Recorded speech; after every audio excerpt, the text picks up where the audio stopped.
हमारे देश में किसान अन्नदाता कहे जाते हैं, लेकिन आज यही अन्नदाता रबी फसलों की बुवाई के समय एक बड़े संकट से जूझ रहे हैं। डीएपी खाद की भारी कमी ने किसानों की परेशानियों को और बढ़ा दिया है। हम 2-3 दिन से लाइन में लगे परेशान हो गए, खाद नहीं मिल रहा।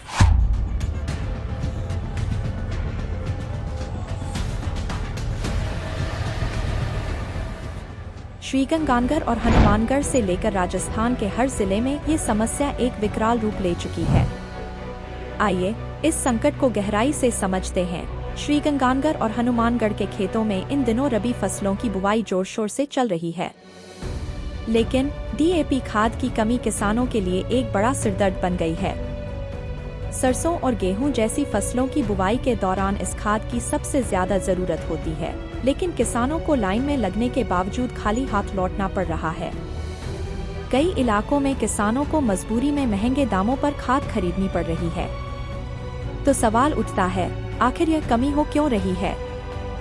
कृषि विभाग के अधिकारियों का कहना है कि डीएपी की सप्लाई मुख्य रूप से जॉर्डन, रूस और इजराइल से होती है, लेकिन इस साल लाल सागर संकट के कारण जहाजों को 6,500 किलोमीटर का लंबा सफर तय करना पड़ रहा है, जिससे हर खेप में 15 दिनों की देरी हो रही है। इसके अलावा वैश्विक बाजार में कीमतें भी लगातार बढ़ रही हैं। इस कमी के कारण किसानों को केवल डीएपी ही नहीं, बल्कि उनकी मेहनत और उत्पादन दोनों पर गहरा असर पड़ रहा है। सादुल शहर, संगरिया और रायसिंहनगढ़ जैसे इलाकों में किसान विरोध प्रदर्शन पर उतर आए हैं। ब्लैक मार्केट में 1,350 रुपए के 50 किलो के बैग को 2,000 रुपए में खरीदना उनकी मजबूरी बन गई है। कहीं कहीं पुलिस की मौजूदगी में खाद का वितरण किया जा रहा है। सरकार का कहना है कि किसानों को राहत देने के लिए प्रयास जारी हैं। उर्वरक मंत्रालय ने सितंबर से नवंबर के बीच सप्लाई बढ़ाने की योजना बनाई है, लेकिन सवाल यह है, क्या यह प्रयास पर्याप्त है? आजादी के 77 साल बाद भी हम खाद जैसी बुनियादी चीज की उपलब्धता सुनिश्चित क्यों नहीं कर पा रहे हैं?